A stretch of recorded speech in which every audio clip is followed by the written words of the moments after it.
Keshod ward number 5 અને 6 માંથી ટિલોરી વોકડો પસાર થઈ રહ્યો છે।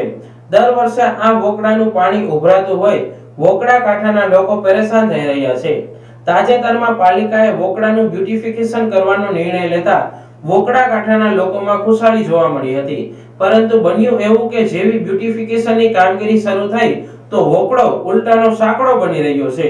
વોકડામાંથી માટી દૂર ખસેડવાને બદલે એનો પાડો કરી નાખવામાં આવતા અને પથ્થરની દિવાલો બનતા વોકડો સાંકડો બની રહ્યો છે। વોર્ડના સ્થાનિક રહીશોને આ બાબત ધ્યાને આવતા તેમણે વિરોધ પ્રદર્શિત કર્યો હતો અને પાલિકાને આવેદનપત્ર આપ્યું હતું, છતાં કામ ન રોકાતા આવેદનના બીજા દિવસે વોર્ડ નંબર 6 ના રહીશો વોકડા કાંઠે કામ રોકાવવા એકઠા થયા હતા, પરંતુ પાલિકા તંત્ર દ્વારા જવાબ ન મળતા વિરોધ પક્ષના નેતાને રજૂઆત કરવા બોલાવવામાં આવ્યા હતા અને વોકડામાં દર વર્ષે પાણી ઉભરાતું હોવાની અને તેથી મકાનોને નુકસાન થતું હોવાની રજૂઆતો કરી હતી। આ રજૂઆત સાંભળી વિરોધ પક્ષના નેતાએ ડિઝાસ્ટર એક્ટ હેઠળ કામગીરી થઈ શકે તેવું જણાવી કામગીરીમાં સહકાર આપવા ખાતરી આપેલ। જોકે ત્યારબાદ સ્થાનિકો એકઠા થયા હોય તેવી પાલિકાને જાણ થતા પાલિકા તંત્ર આવતીકાલે હાજર રહેશે તેવી જાણકારી પ્રાપ્ત થતા લોકો પરત ફર્યા હતા। જે અત્યારે વોર્ડ નંબર 6 ની અંદર વોકડો પસાર થયો, ત્યાંના સ્થાનિકો ભેગા થયા, શું છે ઘટના? કેશોદ શહેર કોંગ્રેસ પ્રમુખ ભરત લાડાણી વોર્ડ નંબર 6 ની અંદરથી પસાર થતો આ જે વોકડો છે એમાં ચોમાસાના પાણી કેશોદના જે દક્ષિણ વિસ્તારમાંથી ઉત્તર દિશામાં એટલે કે હિન્દુ સ્મશાન તરફ આ પાણી જતા હોય છે। સામાન્ય રીતે ડિઝાસ્ટર મેનેજમેન્ટ એક્ટ એ ભારતની અંદર એ એવું ડિઝાસ્ટર મેનેજમેન્ટ છે કે ચોમાસામાં કોઈ લોકોને જાનહાનિ થાય, એમના માલને નુકસાન થાય તો પણ કોઈનું પેશકદમી હોય તો એને તાકીદે ડિમોલેશન કરવું પડે। આ હું નહીં પણ આ કાયદો બોલે છે।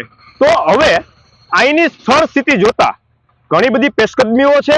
બ્યુટિફિકેશનના નામે નગરપાલિકા કરોડો રૂપિયા વાપરી અને એની નીચે માટી કાઢી અને બંને સાઈડે માટીને ચડાવી અને પારો કરે, એટલે સ્વાભાવિક છે કે જે વોકડું છે એની જે લંબાઈ છે એ સાંકડી થાય અને પછી એના ઉપર બ્યુટિફિકેશનના નામે જે હાલતો જે પાલિકાનો ધંધો છે, હું ધંધો શબ્દ વાપરીશ કેમ કે 1 પણ રૂપિયાનું કોઈ કિંમત નથી એવું બ્યુટિફિકેશન કરે છે। અને એ કાર્બિનના પાણાઓ જે ભરડિયામાંથી લઈ આવી અને બંને બાજુ એની દિવાલ કરશે, એટલે જે એનો ગાળો છે એ ઘટતો જાય અને તળિયાની અંદર પણ આ પથ્થર નાખી સિમેન્ટ નાખી અને એને ચોંટાડવાનું કામ કરે છે। એટલે સ્વાભાવિક રીતે આ ઊંડાઈ અને એની પહોળાઈ છે એ ઘટી છે અને પાણી છે એ ચોમાસાનું ઓવરફ્લો થાય। આ પાણી છે એ રહીશ વિસ્તારની અંદર આવશે। મારે સ્પષ્ટ શબ્દોમાં કહેવું છે કે જુનાગઢ મહાનગરપાલિકામાં ગિરનારના જે પાણીઓ આવ્યા હતા અને લોકોની સ્થિતિ દયનીય થઈ હતી, 5 લાખથી લઈને 25 લાખ રૂપિયાની મોંઘી કારો જે ડૂબી ગઈ હતી, હજારો પરિવારના ઘરમાં પાણી ઘૂસી ગયા હતા, એ પરિસ્થિતિ કેશોદના વોર્ડ નંબર 6 માં આવનારા ચોમાસામાં થાય એની સંપૂર્ણ જવાબદારી પાલિકાની છે।